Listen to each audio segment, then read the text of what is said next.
Kenneth Copeland, one of America's wealthiest and most controversial televangelists, was sentenced to life imprisonment today after a stunning trial that exposed decades of financial fraud and tax evasion. The 87-year-old founder of Kenneth Copeland Ministries showed no emotion as Judge Martin Reynolds delivered the maximum sentence, effectively ending the preacher's empire that once spanned continents and reached millions of followers worldwide.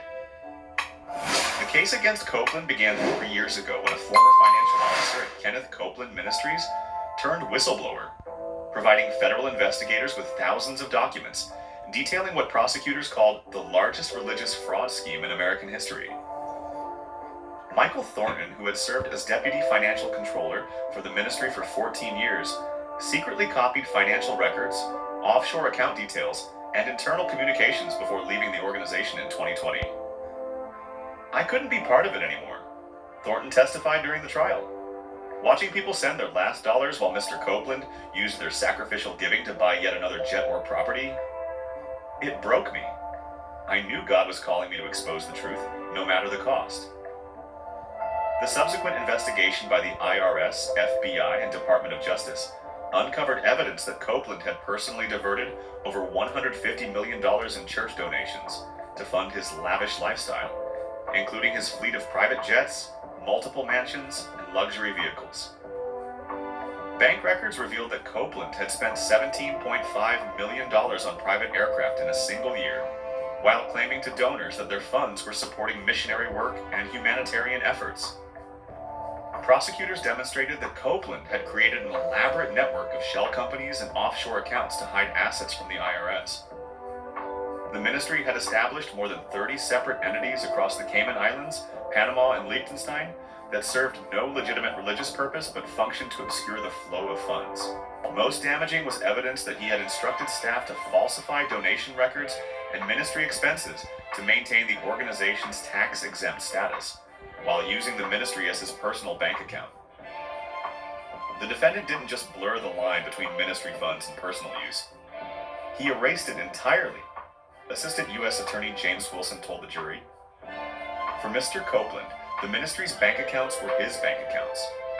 Donor dollars didn't go to spread the gospel, they went to spread his empire. The courtroom in Fort Worth, Texas was packed with former followers throughout the trial, many of whom had donated significant portions of their life savings to Copeland's ministry after his promises that God would multiply their gifts. Some attendees openly wept as details of the fraud were described during the 7-week trial, particularly when prosecutors played videos of Copeland soliciting seed faith donations from financially vulnerable followers while flying between his numerous properties on ministry-funded private jets.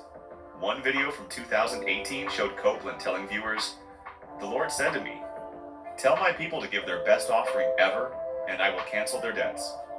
Immediately following this broadcast, the ministry received over $20 million in donations, of which prosecutors proved $6 million went directly to purchasing a waterfront property in Florida under a shell company controlled by Copeland family members. The defendant preyed upon the faith and trust of thousands of sincere believers, said U.S. Attorney Caroline Marchand during her closing arguments. He exploited their religious devotion for personal gain while claiming divine approval for his actions. This case isn't about religious freedom. It's about fraud, plain and simple. That in 2024 we're on victory shore. Kenneth Copeland, a beloved TV personality and outspoken voice, found himself in the middle of a shocking and unforgettable moment today. The courtroom, usually filled with the hum of legal jargon and calm deliberation, suddenly grew tense as the judge prepared to deliver the sentence. As Copeland stood there, his face a mix of anticipation and dread, no one could have predicted what was about to unfold. The words that followed seemed to freeze the air, heavy with the gravity of what was being said. In an instant, his expression changed from shock to something far more alarming. Before anyone could fully process the situation, Kenneth Copeland collapsed right there in the center of the courtroom as his legs gave way beneath him. What could have caused such a visceral reaction? Was it the weight of the sentence itself or something more personal? The room fell into a stunned silence as people rushed to his side, the situation unfolding faster than anyone would have expected. This unexpected turn of events has everyone questioning the true story behind Copeland's collapse and the harsh reality he now faces. The allegations, a web of deception. Kenneth Copeland, once a towering figure in televangelism and faith-based broadcasting, now finds himself at the center of a scandal so massive it has shaken the very foundation of his ministry.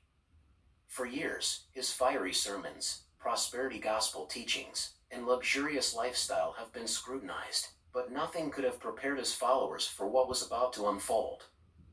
Rumors about his involvement in financial misconduct had been circulating for years, but many dismissed them as attacks from critics who resented his success. However, behind the scenes, federal investigators had been quietly building a case, one that would eventually land Copeland in the middle of a courtroom facing serious criminal charges.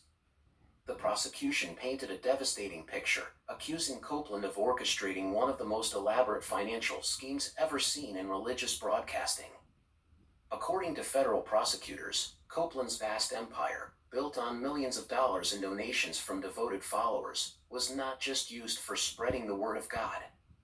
Instead, the accusation suggested that Copeland had diverted tens of millions of dollars into personal accounts, purchasing extravagant private jets, luxury properties, and even offshore assets that were hidden from tax authorities.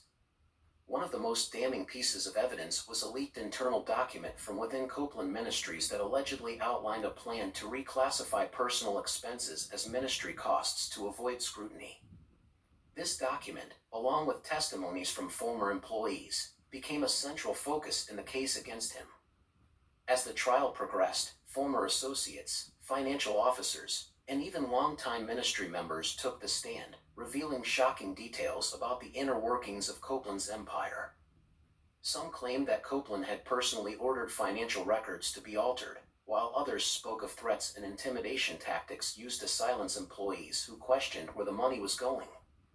Perhaps the most shocking testimony came from a former senior accountant within the organization, who detailed how millions of dollars in donations were funneled into offshore accounts, ensuring that the IRS and federal regulators could never trace the money. I was told in no uncertain terms that questioning Kenneth Copeland was like questioning God himself, the former employee stated in court. And when you work under that kind of fear, you don't ask questions, you just do as you're told. Just when it seemed the case couldn't get any worse for Copeland, a new set of allegations emerged, ones that went beyond financial fraud.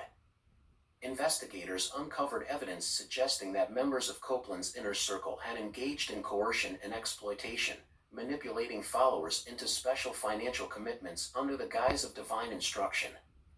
These revelations turned what had initially been a white-collar crime case into something far more sinister, a spiritual manipulation scheme that preyed on the desperate, the sick, and the faithful, convincing them to empty their bank accounts in the name of divine prosperity.